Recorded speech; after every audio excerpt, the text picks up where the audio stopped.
The Sydney Opera House shimmered outside Ethan Morales' hotel window, its iconic sails catching the last rays of the Australian sunset. Inside the sterile luxury of the suite, however, the view offered no solace. Ethan, 49, a renowned architect specializing in sustainable urban design, rubbed his temples, trying to shake off the jet lag and the lingering exhaustion from 3 days of intense negotiations over a groundbreaking waterfront development project. His phone buzzed on the bedside table, displaying Rachel's name, his wife. A small, involuntary smile touched his lips before he answered. "Hey, finally awake down there?" he asked, his voice warm, anticipating her familiar teasing about the time difference. Silence. Then a sound that wasn't quite laughter, but something colder, sharper, edged with an amusement that sent an immediate chill down his spine.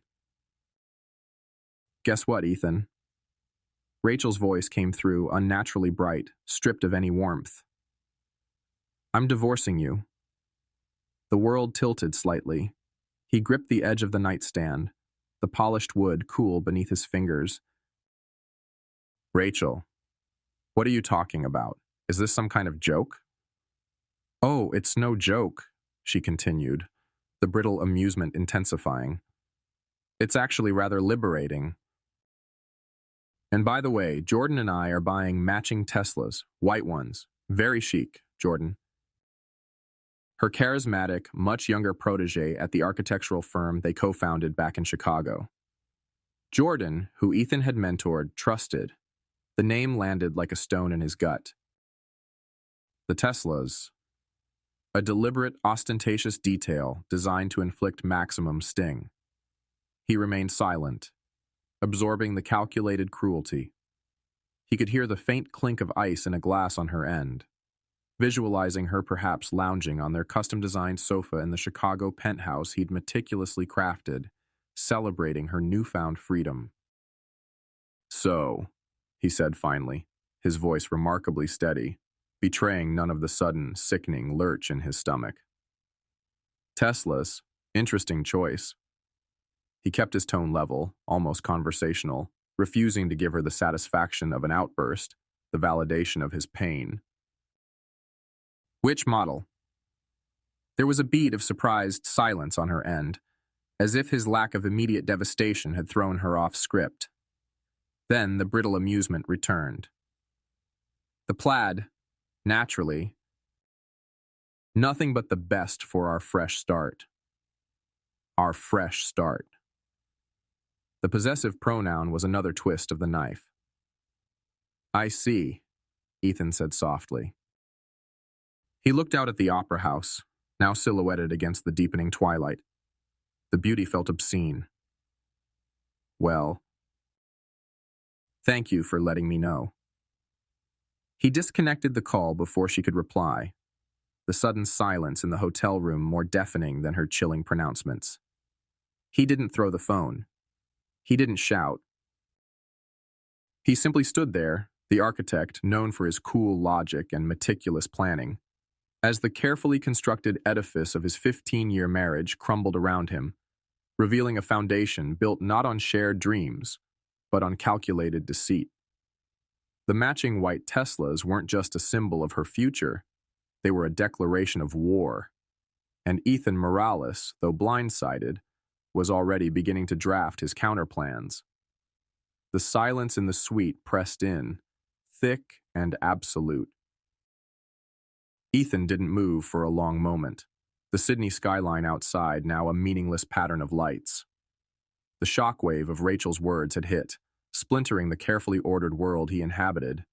But his mind, trained over decades to dissect complex problems and find structural weaknesses, was already shifting gears. Grief, anger, betrayal. Those emotions were there, swirling beneath the surface like a dark undertow. But yielding them control was a luxury he couldn't afford. Not now. He walked deliberately to the minibar, bypassing the expensive liquors he suddenly had no taste for, and poured himself a glass of still water. He drank it slowly, methodically, the coolness a small anchor in the internal chaos. There would be time for the emotional fallout later. Now was the time for analysis, for strategy. Rachel and Jordan thought they had executed a swift, clean coup. They had mistaken his quiet nature for passivity, his focus on work for obliviousness. They had fundamentally miscalculated. He retrieved his encrypted laptop from his briefcase, the sleek machine humming to life under his touch. Years spent designing secure systems for high-profile clients, anticipating vulnerabilities, had ingrained in him a certain professional paranoia that, he now realized with a grim irony, he should have applied more rigorously to his personal life sooner. He didn't need hackers or private investigators, not initially. He had legitimate access, meticulously documented over the years, to shared accounts, cloud storage, and location data, fragments of a digital life intertwined. He began the painstaking process, not with frantic energy, but with the cool precision of an architect examining a flawed blueprint. First, the shared credit card statements, going back 18 months, coincided with Jordan's increased presence. He filtered the data, setting aside the routine household expenses, the joint travel, the known purchases. What remained was a pattern. Recurring charges at upscale restaurants he'd never been to, often midweek when he was supposedly working late or traveling. Expensive boutique charges he didn't recognize. Then, the larger withdrawals were flagged with innocuous labels: spa retreat, renewal, artisan workshop deposit, and wellness weekend. He cross-referenced the dates with his travel schedule and Rachel's stated whereabouts. The discrepancies were glaring. The spa retreats often aligned perfectly with architectural conferences Jordan had supposedly attended alone. The artisan workshops coincided with long weekends Rachel claimed were spent visiting her sister in Seattle. A sister who, Ethan now recalled with a jolt, had mentioned being in Europe during one of those exact periods. Next, the cloud storage. Photos automatically backed up from Rachel's phone. He scrolled past years of shared memories, vacations, holidays, project launches, feeling a dull ache. Then, more recent albums, password-protected but accessible via shared family account protocols he'd set up long ago. Inside, nestled amongst innocuous pictures of yoga poses and design sketches, were subtle clues. A reflection of Jordan in a shop window during a supposed solo trip, a background detail matching a hotel Ethan knew Jordan frequented, a timestamp on a photo placing Rachel hundreds of miles away from where she claimed to be. Finally, the location data. Find My phone logs, shared calendar entries with location tags enabled, vehicle GPS history from the secondary car Rachel primarily drove.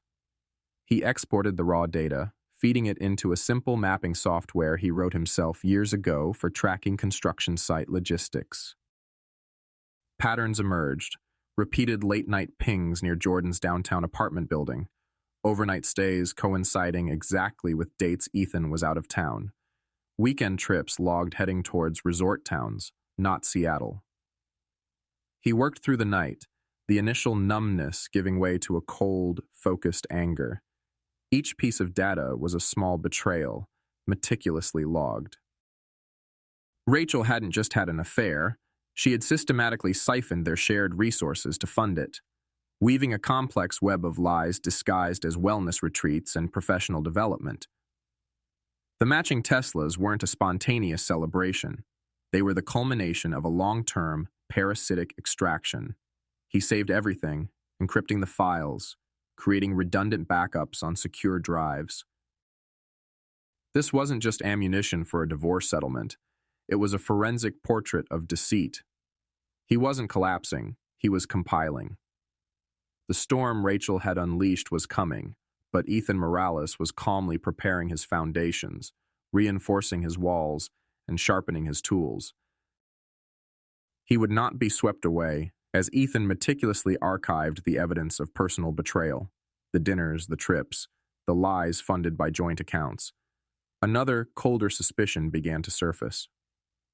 Rachel's casual mention of the Teslas wasn't just cruelty. It hinted at a level of financial confidence, a sudden influx of cash that the slow bleed from their savings couldn't entirely explain. And her initial phone call hadn't just mentioned divorce. She'd specifically, almost triumphantly, declared, "The company shares are sold." Which shares? Why would she be selling his controlling shares?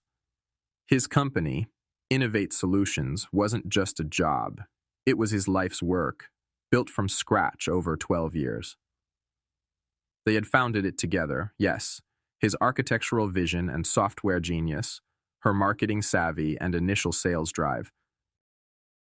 But as the company grew into a multi-million-dollar leader in sustainable building technology integration, Rachel's operational involvement had waned significantly. She remained a co-founder on paper, holding a substantial minority stake negotiated generously in the early days, but the controlling interest, the strategic direction, the core intellectual property, that was firmly his. Or so he thought. His fingers flew across the keyboard, accessing Innovate Solutions' secure corporate registry portal, bypassing standard logins with his emergency administrator credentials. He pulled up the shareholder records, the capitalization table. His breath hitched. There it was. A recent transaction, dated just 2 days prior. A formal stock purchase agreement transferring a significant block of shares, enough to tip the balance of control, from an entity listed simply as Sterling Family Holdings, a simple pass-through structure they'd set up years ago, primarily holding Rachel's shares, to Thorne Development Group. Julian Thorne. The name hit Ethan with the force of a physical blow, even worse than hearing Jordan's name. Thorne wasn't just a rival developer specializing in cutthroat, unsustainable projects. He was Rachel's ex-lover from before Ethan met her, a relationship she'd always downplayed but one Ethan instinctively distrusted. Thorne had tried hostile maneuvers against Innovate Solutions before, attempts Ethan had skillfully deflected. Now, it seemed, Rachel had simply opened the gates from the inside, handing control of the company Ethan built to the one man she knew he despised, the one man most likely to dismantle its core values. The sale wasn't just about divorce funding. It was a targeted corporate assassination, delivered with personal venom. He felt a surge of white-hot anger, the first real crack in his icy composure. She hadn't just betrayed their marriage. She'd betrayed their shared creation, his legacy. But then, another layer unfolded on the screen. He accessed the deeper legal structure, the filings related to his majority shares, the ones not held in the simple Sterling Family Holdings pass-through. And a grim, calculating smile touched Ethan's lips for the first time since the devastating call. He pulled up the documentation for the Innovate Futures Orphan Trust, established quietly 11 months ago during their last major estate planning review with their attorney, Patricia Newell. Outwardly, it was a standard philanthropic vehicle designed for tax efficiency and charitable giving upon his death. Rachel had barely glanced at the paperwork, more interested in finalizing details for a yoga retreat, which he now knew was likely a trip with Jordan, funded by Thorne's initial payments for this very betrayal. Buried deep within Article 7, Section 4B of the Trust Charter, drafted meticulously by Patricia under Ethan's specific paranoid instructions, was the kill switch.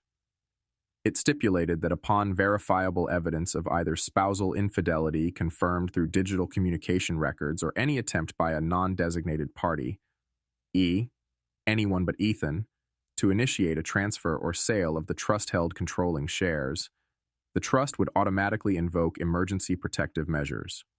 These measures included instantly freezing the transferability of all shares held within it and reverting sole, irrevocable voting and operational control back to Ethan Morales personally, bypassing any existing board structures or shareholder agreements procured under false pretenses. Rachel, in her haste and arrogance, believing she controlled the shares through the simpler family holding structure, had signed the sale agreement with Thorne. That act, combined with the evidence of infidelity Ethan was already compiling, had tripped the wire. The shares Thorne thought he was buying were now legally frozen, unsellable, and effectively under Ethan's absolute control once more, triggered by the very act of betrayal itself. Rachel hadn't sold his company to his rival. She had merely handed Ethan the loaded gun, the legal justification, and the triggered mechanism to reclaim everything, leaving Thorne holding a worthless contract and herself exposed for attempted corporate fraud on top of everything else. The architect, the meticulous planner, had built a firewall she never even knew existed. The game wasn't just back in his control, it was about to become exquisitely painful for the players who thought they held all the cards. While Ethan meticulously built his legal and financial fortress from his temporary base, a minimalist, secure apartment leased under a corporate name, he knew Isabel wouldn't remain idle.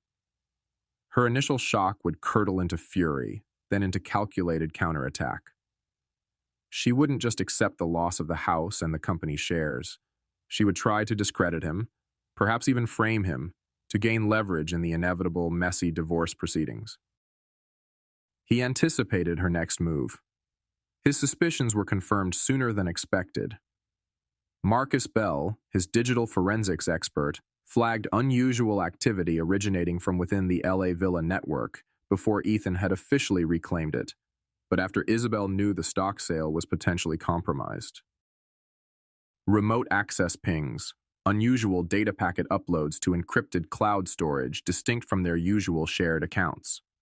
Someone was planting or retrieving data. Knowing Isabel's methods, ambitious, ruthless, but technologically unsophisticated compared to him, Ethan suspected surveillance. Returning to the villa briefly under the guise of collecting personal effects, while Isabel was out with Liam, tracked via the GPS logs he still monitored, he swept his home office with counter-surveillance gear. It didn't take long. He found them. A high-end audio bug discreetly attached beneath his primary work desk. Another cleverly disguised as a USB charger plugged into the wall near his computer, and sophisticated spyware installed on his personal laptop, likely during one of his recent trips abroad. Isabel, or more likely Liam acting on her instructions, had attempted to gather compromising material, conversations, financial data, anything they could twist to paint him as incompetent, unstable, or even criminally negligent in court. A cold smile touched Ethan's lips. Amateurs. He didn't disable the devices immediately. That would alert them. Instead, he saw an opportunity, a chance to turn Isabel's weapon against her with devastating precision. Over the next few days, working remotely from his secure base, he leveraged his deep knowledge of network architecture and endpoint security. First, he isolated the spyware's connection pathway. He created a virtual sandbox, feeding the spyware carefully curated, seemingly sensitive but ultimately harmless, or even misleading, data packets. Fabricated emails discussing non-existent high-risk investments, dummy spreadsheets with inflated personal expenses. He let Isabel and Liam collect this evidence, logging their access times and IP addresses. Next, he tackled the audio bugs.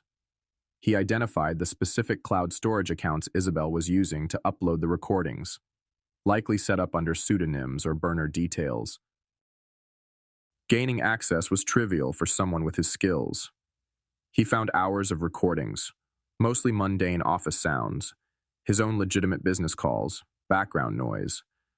But interspersed were conversations Isabel and Liam must have had near the devices, likely believing they were inactive or secure. He didn't delete their incriminating words. Instead, he began the painstaking work of digital manipulation, his expertise far exceeding anything they could comprehend. He wasn't crudely cutting and pasting audio. He was using advanced AI-powered voice synthesis and ambient noise matching, techniques developed within his own company for secure communication protocols. He took genuine phrases Isabel and Liam had uttered in moments of careless confidence, snippets discussing hiding assets from him, transferring funds from the joint accounts before he noticed, strategizing how to maximize her settlement by portraying him as unstable, complaining about Julian Thorne potentially double-crossing them after the deal. He meticulously isolated these fragments. Then, using the background noise profiles from the original recordings, he seamlessly stitched these self-incriminating phrases into new contexts. He layered them over recordings of his own innocuous calls, replacing his side of the conversation. He embedded them within periods of silence, making it sound like clandestine admissions whispered when they thought no one was listening. He even subtly altered timestamps and metadata to make the manipulated files appear chronologically consistent with a fabricated narrative of their conspiracy to defraud the company and frame him. The result was a collection of audio files that appeared, even under moderate forensic scrutiny, to be genuine recordings captured by Isabel's own devices. But instead of showing Ethan's wrongdoing, they now painted a damning picture of Isabel and Liam actively plotting financial crimes, discussing hidden accounts, illegal transfers, and their intent to deceive the court and potential investors like Thorne. He uploaded these meticulously crafted files back into Isabel's cloud storage, replacing the originals, ensuring the file sizes and last modified dates appeared plausible. He then wiped his access logs clean. Isabel thought she was gathering evidence to destroy him. In reality, she was now curating a digital dossier that would obliterate herself and her lover, all thanks to the cybersecurity expert she had so foolishly underestimated. The trap was set. All Ethan had to do was wait for her to present her evidence in court. The LA villa, usually a testament to Ethan's minimalist aesthetic and Rachel's flair for dramatic accents, was barely recognizable. Fairy lights dripped from the cantilevered roof lines, bass throbbed from hidden speakers, and waves of laughter spilled out onto the expansive terrace overlooking the glittering city lights. Isabel, playing the gracious hostess despite having been legally ordered to vacate days prior, had pulled out all the stops for Liam's 30th birthday. It was a defiant performance, a middle finger aimed squarely at Ethan, meant to broadcast normalcy and control to their shared social and professional circles.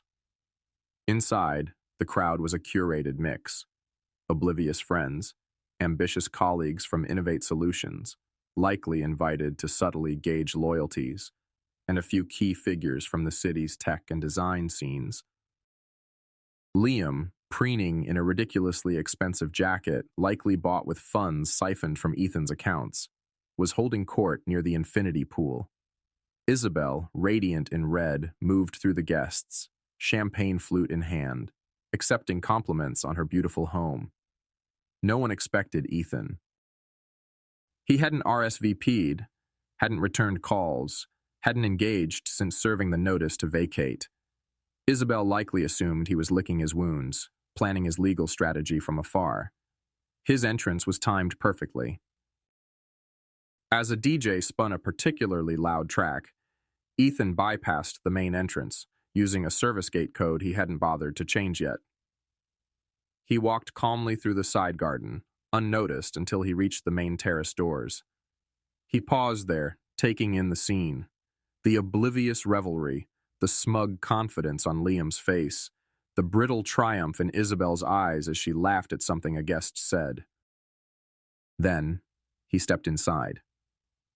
A ripple of surprise spread through the nearest clusters of people, then silence radiated outwards as more guests turned, recognizing him. The music seemed to falter as even the DJ sensed the abrupt shift in atmosphere. Isabel saw him. Her smile froze, champagne flute hovering midair. Liam turned, his confident smirk vanishing, replaced by apprehension. "Ethan," Isabel managed, her voice tight. "What are you doing here? You weren't invited." "I know," Ethan replied, his voice calm but carrying easily across the suddenly quiet space. He ignored the shocked stares, walking directly towards the large, integrated media wall that dominated the living area. He pulled a small, discreet remote from his pocket, one linked to a secure, independent system he'd installed years ago for presentations. but I felt a small visual aid was appropriate for Liam's milestone birthday. With a click, the ambient art display on the screens flickered and changed. It started innocuously. Glossy photos of Isabel and Liam smiling on recent trips, the ones funded by joint accounts, posing in front of one of the new white Teslas. Murmurs started, confusion, embarrassment for Ethan. Then the audio kicked in, sharp and clear over the villa's high-end sound system. It was Isabel's voice, captured by her own bug, but now masterfully edited. Have to move the funds offshore before Daniel gets suspicious. Use the Innovate expense account for the initial transfers. Cut to Liam's voice. Frame it like bad investments on his part. The lawyer says if we make him look unstable. Cut back to Isabel. Thorne gets the shares, we get the payout. Daniel gets screwed. Perfect. The curated montage continued. Snippets of damning audio, overlaid with screenshots of incriminating emails between Isabel, Liam, and Thorne, obtained via network analysis. Bank transfer confirmations Marcus Bell had unearthed. It painted an undeniable picture of calculated fraud, conspiracy, and malicious intent. The guests stood frozen, horrified. The laughter had died. People exchanged shocked glances, some backing away from Isabel and Liam as if they were contagious. Isabel's face was chalk white, her eyes wide with disbelief and dawning terror. Liam looked physically ill. The video ended, leaving the damning final slide, a summary of the fraudulent stock sale attempt and illegal fund transfers, displayed on the screens. Ethan lowered the remote. So, he said into the stunned silence, his voice devoid of emotion. While you're celebrating with champagne bought with misappropriated funds, in a house you no longer have any legal right to occupy, I thought you should know. He paused, letting the final blow land. By the way, based on the evidence of fraudulent activity presented to the court this morning, evidence which, ironically, you helped provide, First National Bank approved an emergency motion. They initiated foreclosure proceedings on this property effective 8 a.m. today. He let that sink in. The villa wasn't just his anymore. It was now under imminent seizure by the bank due to the very financial machinations they had undertaken. Enjoy the party while it lasts, Ethan said quietly. He didn't wait for a reaction. He simply turned, placed the remote discreetly on a side table, and walked calmly back out through the terrace doors, leaving behind a scene of utter devastation, social ruin, and the smoking wreckage of Isabel and Liam's meticulously planned betrayal, detonated in the most public and humiliating way possible. The LA villa, usually a testament to Ethan Morales' minimalist aesthetic and Rachel's flair for dramatic accents, was barely recognizable. Fairy lights dripped from the cantilevered rooflines, bass throbbed from hidden speakers, and waves of laughter spilled out onto the expansive terrace overlooking the glittering city lights. Rachel, playing the gracious hostess despite having been legally ordered to vacate days prior, had pulled out all the stops for Jordan's 30th birthday. It was a defiant performance, a middle finger aimed squarely at Ethan, meant to broadcast normalcy and control to their shared social and professional circles. Inside, the crowd was a curated mix. Oblivious friends, ambitious colleagues from Innovate Solutions, likely invited to subtly gauge loyalties, and a few key figures from the city's tech and design scenes. Jordan, preening in a ridiculously expensive jacket likely bought with funds siphoned from Ethan's accounts, was holding court near the infinity pool. Rachel, radiant in red, moved through the guests, champagne flute in hand, accepting compliments on her beautiful home. No one expected Ethan.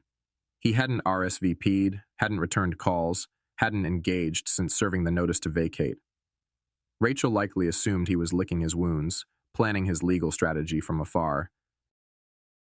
His entrance was timed perfectly. As a DJ spun a particularly loud track, Ethan bypassed the main entrance, using a service gate code he hadn't bothered to change yet. He walked calmly through the side garden, unnoticed until he reached the main terrace doors. He paused there, taking in the scene. The oblivious revelry, the smug confidence on Jordan's face, the brittle triumph in Rachel's eyes as she laughed at something a guest said. Then he stepped inside. A ripple of surprise spread through the nearest clusters of people, then silence radiated outwards as more guests turned, recognizing him. The music seemed to falter as even the DJ sensed the abrupt shift in atmosphere. Rachel saw him. Her smile froze, champagne flute hovering midair. Jordan turned, his confident smirk vanishing, replaced by apprehension. "Ethan," Rachel managed, her voice tight. "What are you doing here?" "You weren't invited." "I know," Ethan replied, his voice calm but carrying easily across the suddenly quiet space. He ignored the shocked stares, walking directly towards the large integrated media wall that dominated the living area. He pulled a small, discreet remote from his pocket, one linked to a secure, independent system he'd installed years ago for presentations. But I felt a small visual aid was appropriate for Jordan's milestone birthday. With a click, the ambient art display on the screens flickered and changed. It started innocuously, glossy photos of Rachel and Jordan, smiling on recent trips, the ones funded by joint accounts, posing in front of one of the new white Teslas. Murmurs started, confusion, embarrassment for Ethan. Then, the audio kicked in, sharp and clear over the villa's high-end sound system. It was Rachel's voice, captured by her own bug, but now masterfully edited. "Have to move the funds offshore before Daniel gets suspicious. Use the Innovate expense account for the initial transfers." Cut to Jordan's voice, sounding younger, perhaps slightly nervous, but complicit. "Frame it like bad investments on his part. The lawyer says if we make him look unstable." Cut back to Rachel. "Thorne gets the shares, we get the payout, Daniel gets screwed. Perfect."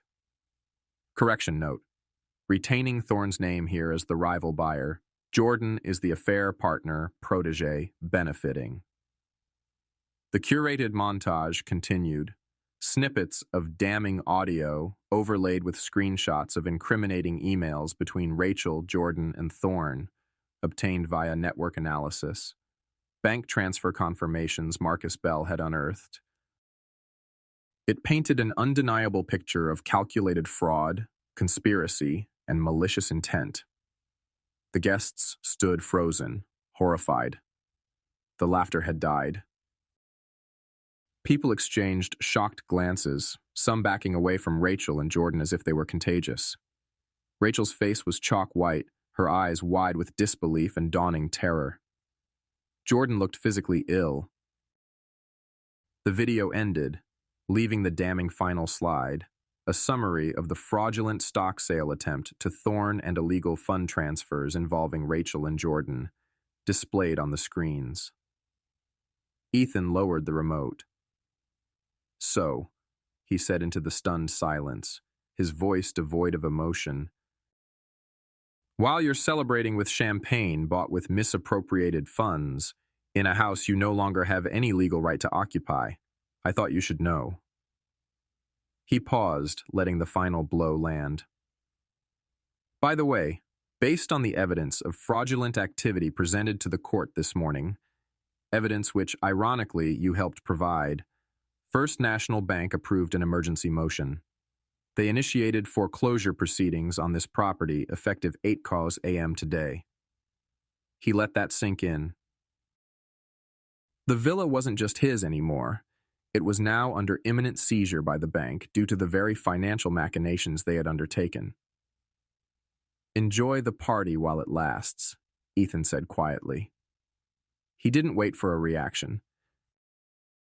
He simply turned, placed the remote discreetly on a side table, and walked calmly back out through the terrace doors, leaving behind a scene of utter devastation, social ruin, and the smoking wreckage of Rachel and Jordan's meticulously planned betrayal detonated in the most public and humiliating way possible.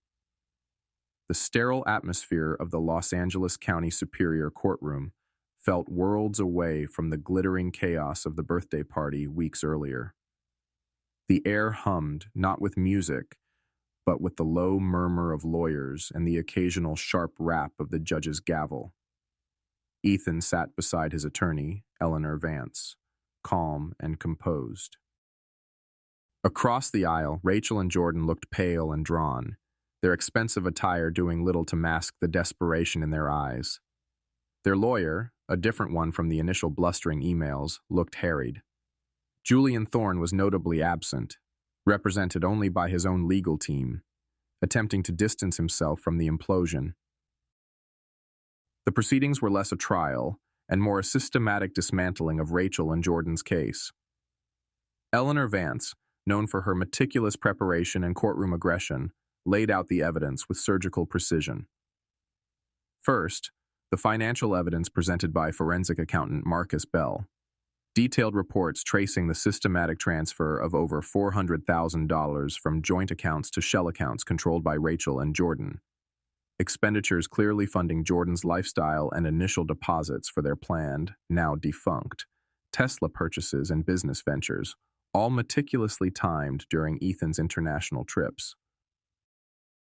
Bank records, credit card statements, wire transfer confirmations, an undeniable trail of misappropriation. Next, the corporate evidence.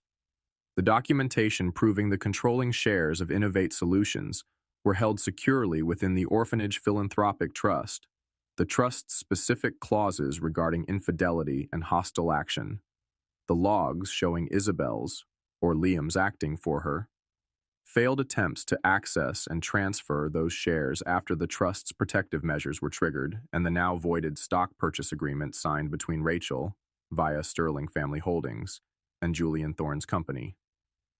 Thorne's lawyers quickly moved to settle any potential claims against him regarding the failed purchase, effectively throwing Rachel under the bus. Finally, the audio recordings. Rachel's lawyer attempted to introduce the recordings Isabel had made, arguing they showed Ethan's instability or potentially fraudulent business dealings. This was the moment Ethan had anticipated. Marcus Bell took the stand again, presenting his forensic analysis. "Your Honor," he stated clearly, "analysis of the audio files provided by Ms. Sterling reveals significant anomalies.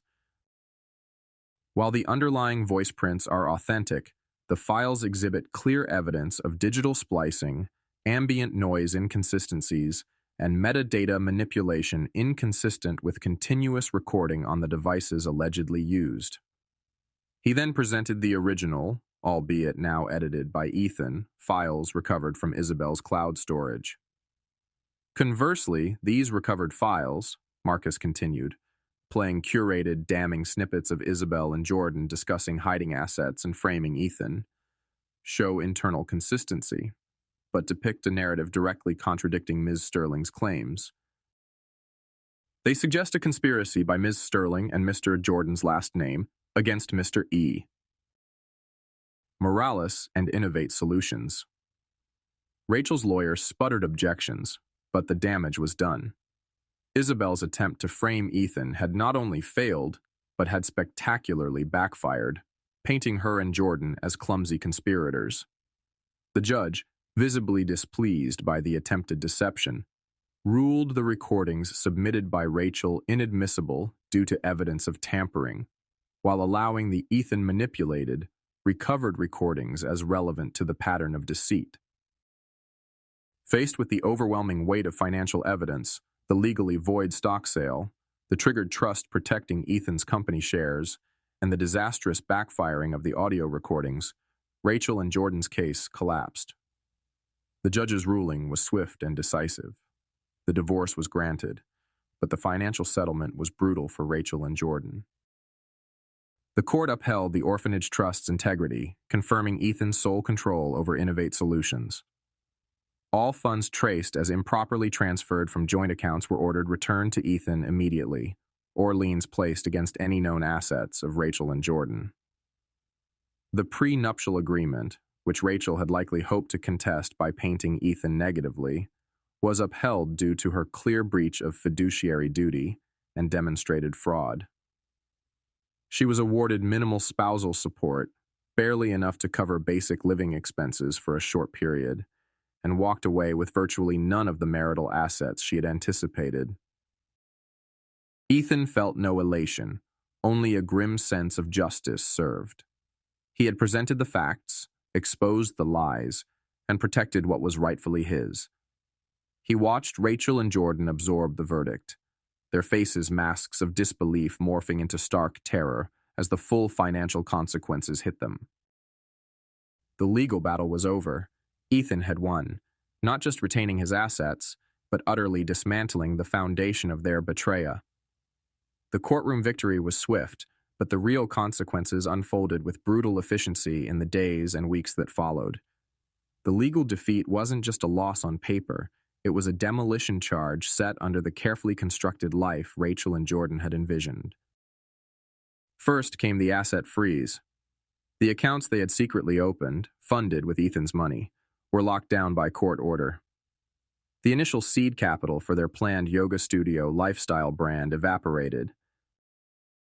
Any remaining funds and accounts Rachel solely controlled were quickly depleted by mounting legal fees from lawyers who now saw little chance of a significant payday. Then, the eviction.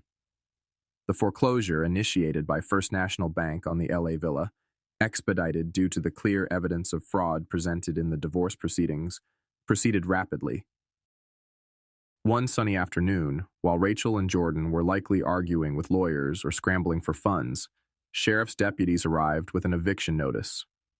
There were no dramatic confrontations this time, just the quiet, humiliating process of movers packing their expensive clothes, hastily purchased furniture, much of it likely unpaid for, and personal belongings into boxes under the watchful eyes of law enforcement. Paparazzi, tipped off perhaps by disgruntled former associates or even Thorne's camp wanting to further distance themselves, captured images of them leaving the opulent villa looking dazed and defeated, loading black trash bags filled with possessions into the back of Jordan's now threatened leased sports car. Their social standing evaporated overnight. The story of the IPO gala ambush and the subsequent court ruling became salacious fodder for gossip columns and tech industry blogs. Friends they thought were loyal suddenly stopped returning calls. Business contacts vanished. The carefully curated image of a power couple launching a chic new venture imploded, replaced by whispers of fraud, betrayal, and public humiliation. Finding new accommodation proved difficult. Their names were now associated with financial instability and scandal. Landlords required hefty deposits they no longer possessed. Credit scores plummeted. The montage shows brief, bleak glimpses, arguing outside a cheap motel on the outskirts of the city, Jordan trying to sell his watch at a pawn shop, Rachel looking lost and diminished while scrolling through job listings on a cracked phone screen in a crowded coffee shop. The matching white Teslas, the very symbol of their anticipated triumph, were never delivered. The deposits were non-refundable, another financial loss in the cascading failure. They were left with nothing but the clothes on their backs, the contents of a few trash bags, and the bitter taste of ruin. Their fresh start had become a desperate scramble for survival, stripped of the assets, the home, and the reputation they had tried to steal. They weren't just defeated, they were exposed, homeless, and utterly alone in the wreckage they had created 6 months later. Snow fell softly outside the floor-to-ceiling windows of a minimalist, beautifully restored loft in a historic Chicago printing house building. The view wasn't of an ocean or a distant opera house, but of the city skyline, familiar, resilient, dusted in white. Ethan Morales stood on the private, snow-dusted balcony, wrapped in a thick cashmere sweater, savoring the aroma of freshly brewed coffee from a simple ceramic mug. He was overseeing the final touches on the renovation himself, not a lavish villa built on shifting sands, but a solid, character-filled space purchased outright with funds secured after the divorce settlement. Innovate Solutions, now streamlined and guided partially by the ethical oversight of the Orphanage Trust Board, was thriving, attracting partners who valued integrity as much as innovation. He'd hired aggressively, bringing in bright minds drawn to the company's open-source ethos and its dramatic rebirth narrative. His phone chimed softly, a message from Ben Carter, now his COO, sharing a positive quarterly forecast. Ethan smiled, a genuine, unforced expression. He rarely thought about Rachel or Jordan anymore. News had filtered back through mutual acquaintances. They were reportedly living separately, struggling financially in low-rent apartments far from the circles they once frequented, their ambitious lifestyle brand never having materialized beyond angry social media posts. He felt no vindictive pleasure, no lingering anger, only a distant, abstract pity. Their downfall wasn't his victory. It was the inevitable consequence of their own choices, the bill coming due for a debt incurred through deceit.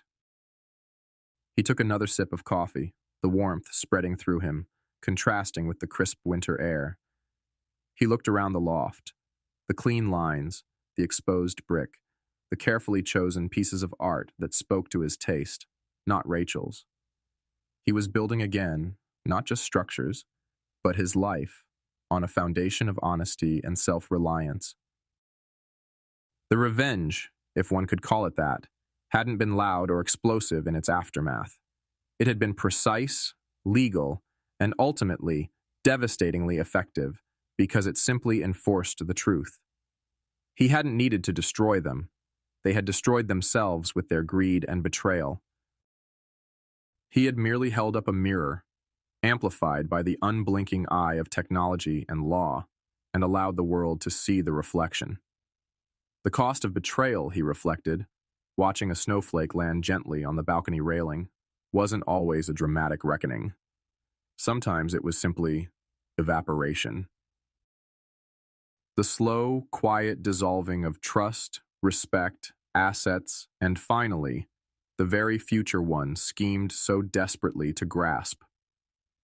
Rachel and Jordan had chased matching Teslas and ended up with nothing, stranded by the wreckage of their own making. Ethan finished his coffee. He felt light. Not happy in a giddy sense, but grounded, centered. The intense focus required for his counteroffensive had burned away the lingering bitterness, leaving behind a quiet sense of peace. He turned and walked back inside, towards his drafting table where new blueprints lay waiting. There was work to be done, a future to build, his own. And this time, the foundation was solid rock,